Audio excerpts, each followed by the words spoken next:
개인 대상 사회복지 실천 기술 그 세 번째 시간을 시작하도록 하겠습니다. 개인을 대상으로 한 사회복지 실천 기술은 여러분들이 사회복지 실천 현장에서 가장 기초적으로 기본적으로 사용하는 기술들이고, 여러분들이 일단 현장에서 만나는 클라이언트는 1대1 개인인 경우가 가장 많습니다. 그렇기 때문에 가장 유용하게 또 응용해서 많이 사용할 수 있는 기술이라고 생각을 하시면 되겠습니다. 그래서 개인 대상 실천 기술의 개입 기술로서 어떻게 클라이언트를 관찰하고 또 어떤 식으로 탐색을 해야 되는지 이 관찰 기술 4가지를 살펴보면서 여러분들이 개인 대상 사회복지 실천 기술을 더 심화하는 그러한 과정을 진행해 보도록 하겠습니다. 먼저 클라이언트 내지는 이용자의 그 신체적인 상황을 살펴봐야 됩니다. 딱 클라이언트가 왔을 때 클라이언트의 여러 가지 그 외모라는 게 뭐 잘생기고 못생겼다, 그게 아니죠. 이 신체적으로 이 전반적인 안면 타당도가 건강한지 아닌지를 살펴봐야 됩니다. 그래서 신체 기능의 이상이나 장애 정도에 주의해가지고 좀 탐색을 해봐야 되는 거고, 또 대화를 통해서 언어 기능이라든가 시각 기능, 청각 기능, 또 운동 능력, 또 걷는 자세, 이런 것도 다 처음 그 인테이크 워크부터 살펴봐야 되는 거예요. 그래서 체형 또는 여러 가지 다양한 측면들을 관찰할 필요가 있습니다. 뿐만 아니라 그 스트레스의 유무라든지 또 어떠한 섭취 장애의 신호가 될 수 있는 것도 살펴봐야 돼요. 너무 그 나이에 비해서 내지는 키에 비해서 너무 그 영양 상태가 부실하다라든지 이런 거, 아니면 영양 상태가 과잉하다라든지, 너무나 그 거식증 환자인 경우에는 뭐 완전히 빼짝 마른 그런 클라이언트의 모습, 신체 모습을 하고 있겠죠.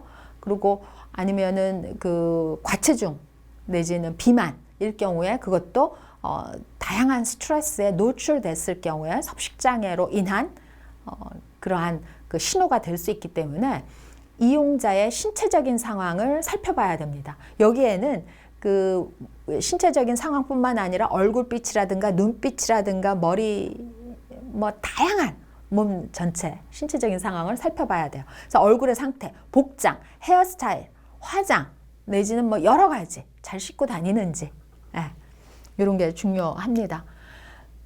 두 번째로 관찰 기술 중에 그 이용자의 그 타인과의 관계 양상이 어떤지를 살펴보셔야 됩니다. 그래서 이용자의 다른 사람에 대한 그 말씨, 태도, 또 매너, 예의, 표정, 또 대인관계에서 어떻게 행동하고 있는가를 유추해서 관찰할 수 있습니다. 클라이언트와 그 상담을 하면서, 인터뷰를 하면서 다 이것을 관찰할 수 있는 거죠.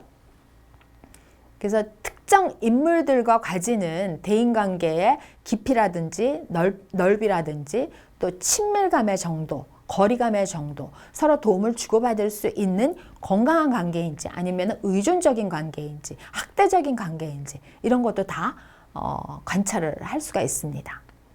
세 번째로는 그 이용자의 생활, 문제 상황, 이것을 관찰할 수 있는데요. 이용자가 면접에서 이야기하는 것이 반드시 사실이진 않습니다.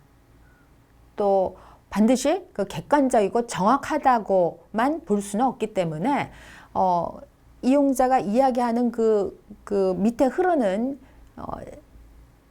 사실은 뭘까? 저렇게 이야기하는 근거는 무엇일까? 왜냐하면 이것을 정확하게 파악하는 것이 그 원조 활동에 유용하기 때문이죠. 그래서 문제 발생이 생활에 미치는 영향이라든지 어려움의 정도라든지 또 문제를 둘러싼 어떠한 그 주변인과의 상호작용, 협력관계, 또 인간관계 이런 것들에 중점을 둬가지고 이용자의 생활, 문제 상황을 살펴볼 수가 있습니다.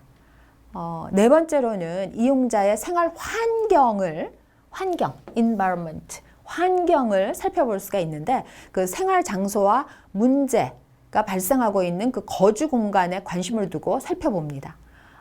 이런 거는 예를 들어서 뭐 방이 몇 개 있는지, 내지는 화장실이 제대로 갖춰져 있는지, 또 부엌이 어떠한지, 또 어떤 공간에서 가족이 함께 살고 있는지, 네, 거리는 어떻게 되는지, 이런 거.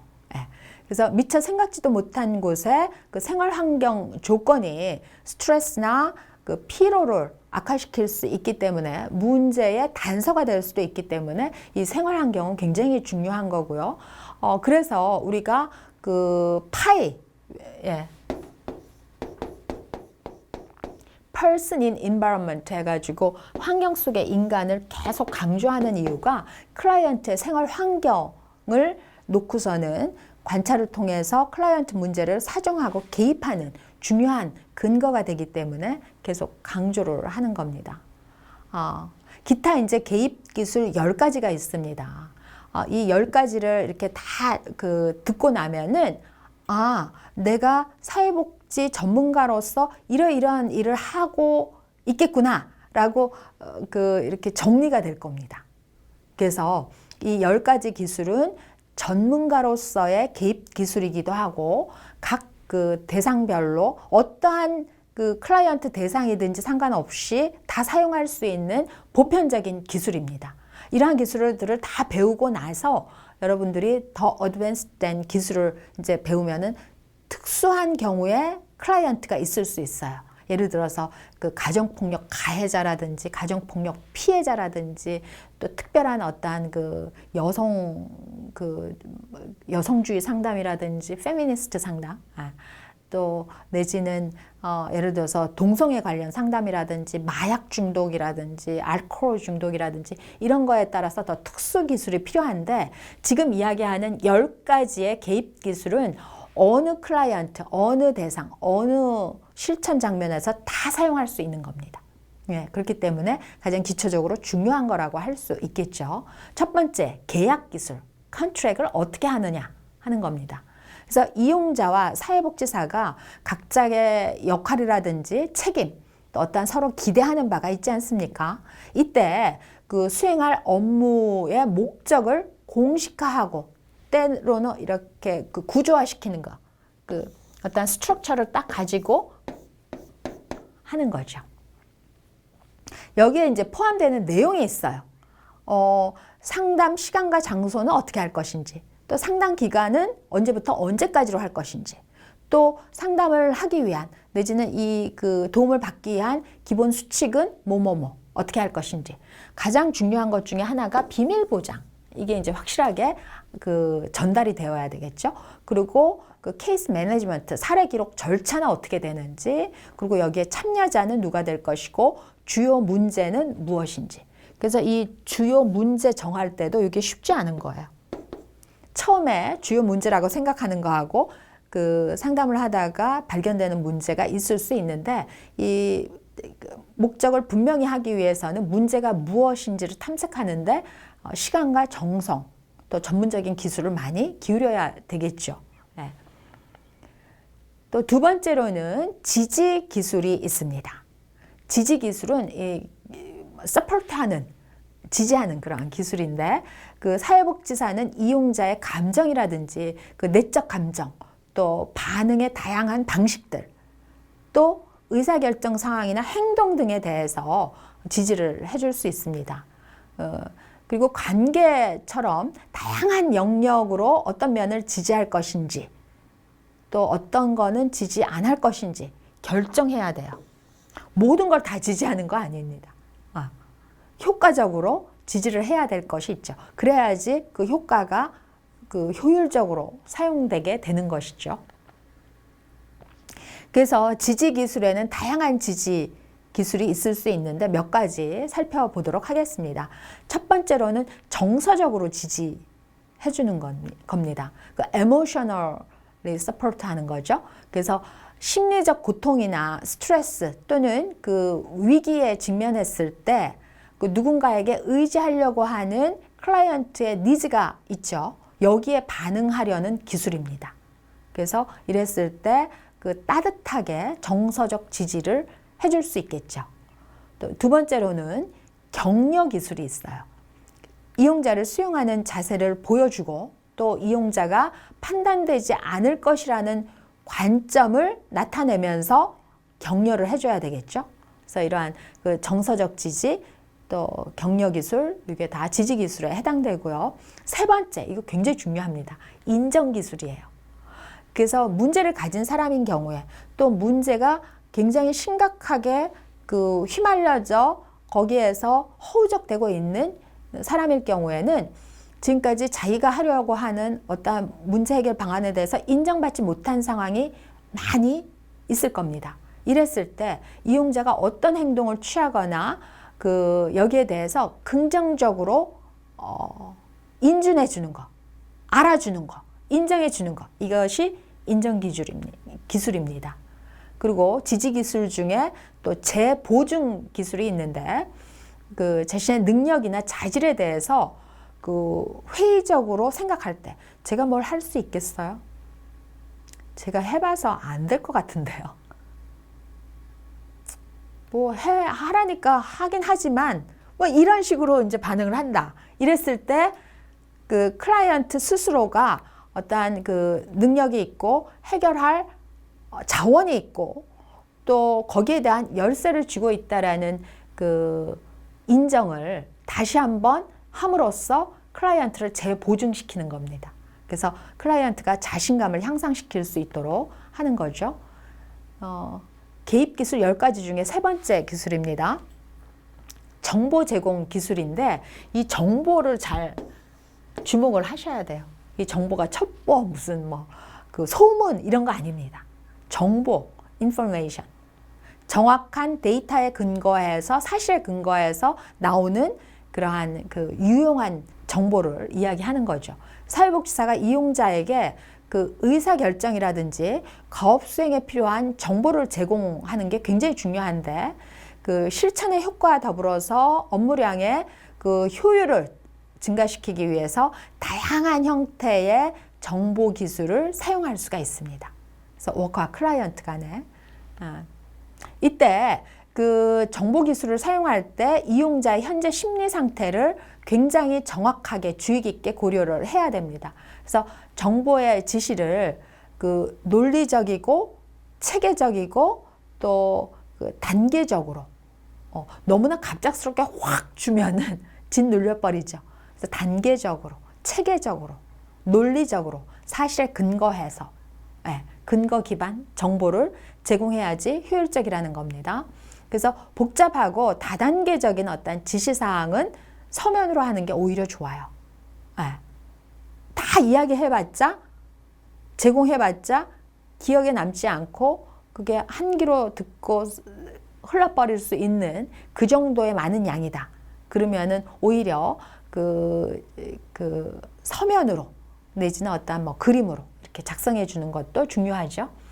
그리고 대명사의 사용을 조심해야 돼요. 우리는 뭐 이렇게 뭐 대명사를 조심하셔야 되고 또 분명하고 명확하게 그 정보를 주는 게 중요합니다. 그리고 네 번째 기술은 어드바이스 주는 거죠. 조언 기술. 여러분들은 조언을 굉장히 좋아합니까? 아니면 좋아하지 않습니까? 그 요번 2020학번은 아직 뭐 학교에 오질 못하고 있는 상황이기 때문에 그렇습니다만 과거에 이제 학생들을 가르치면서 이렇게 상담도 하고 해보다 보면은 이 조언을 굉장히 좋아했었어요. 그래서 교수님의 조언을 듣고 싶습니다. 누구의 조언을 듣고 싶습니다. 어드바이스를 해주세요. 이러는데 그런 좋은 기술입니다. 그래서 이용자가 해야 할 것을 추천하거나 제안하는 그 사회복지사의 진술을 의미를 하는데 이 조언은 어떠하나 하면은 더 이상 다른 선택이나 개입의 여지가 없을 때 최후의 수단으로 활용되는 게 효과적이에요. 조언도 한두 번이지 계속 하면은 이게 조언이 아니게 되죠. 그래서 가장 효과적이고 효율적으로 사용하려고 하면은 제한적으로 사용하는 게 좋고, 또 조언의 배경이나 논리적인 근거도 함께 분명하게 그 설명을 하고 제시하는 게 효과적인 조언 기술이다 라고 할 수 있습니다. 그래서 조언 기술에 몇 가지가 있어요. 이것을 한번 기억을 해 두시기 바랍니다. 조언 전에 누군가가 이 클라이언트에게 조언을 해 주었을 때 느낌 어떻는지 생각해 보라고 하셔야 됩니다.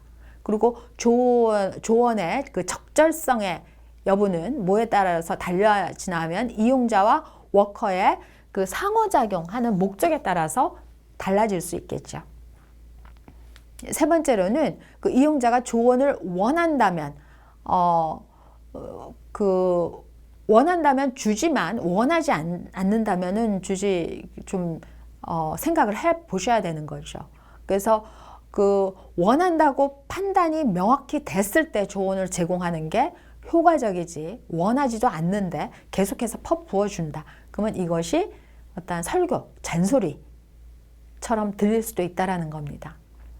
네 번째로는 조언할 때 나는 이렇게 했는데 다른 사람은 이렇게 했었는데처럼 예시를 들어서 표현을 하셔도 좋습니다. 그리고 다섯 번째로는 그 조언으로 그 이용자가 고통을 겪게 된다면은 어떤 법적 문제가 나올 수 있어요. 이런 게 굉장히 중요한 거기 때문에 조심하셔야 되고, 특히 그 조언을 했는데 그 방법대로 됐는데 문제가 있었어. 이랬을 때는 그 클라이언트 내지는 이용자가 그 사회복지사를 수를 걸 수도 있어요. 그렇기 때문에 그 책임을 지우는 조정적인 그 클라이언트한테는 조언을 할 때 굉장히 주의를 기울여야 되는 거죠. 그래서 지금까지 이야기하는 이 10가지 기술들 다 모두가 그냥 마구 사용하는 게 아닙니다. 전문가로서 아까 지난 시간에 그림을 그렸던 것처럼 어떠한 지식에 근거해서 또 전문적인 가치와 철학에 근거해서 반성적 고찰을 내재화시켜서 기술을 사용해야 되는 그러한 중요한 절차들을 지키시면서 사용을 하셔야 된다는 겁니다. 그 개입기술 10가지 중에 5번째로 설명 기술이 있습니다. 이 설명 기술은 그야말로 일단 설명해 주는 거예요. 어떻게 설명을 해 주느냐? 그 이용자에게 특정 사건이나 상황에 대해서 분명하게 이용할 수 있도록 돕거나 그 상황을 해석해 주는 그러한 영역까지도 포함하는 기술이죠. 그래서 사회복지사가 자신의 가치관이라든가 전문적인 지식이라든가 기술에 근거해서 이용자의 문제나 상황을 막 마음대로 전달하는 거, 요거는 좀 고려해 봐야 되는 제한점이죠. 네. 그래서 설명 기술 어떻게 사용하는지 단계별로 정리를 해봤습니다. 이 설명 기술도 처음에는 예를 들어서 설명하는 게 굉장히 효과적이고요. 또 두 번째로는 실제 설명을 하면서 시범을 보이는 것도 중요합니다. 예를 들어서 적어서 설명하는 것도, 그림을 그려서 설명하는 것도 효과적일 수 있어요. 세 번째로는 말로써 설명하는 방법도 있지만 그 외에 설명하는 방법도 있다는 거. 그 기타 개입 기술 10가지 중에 6번째로 재구성 기술인데, 이것은 재구성을 한다.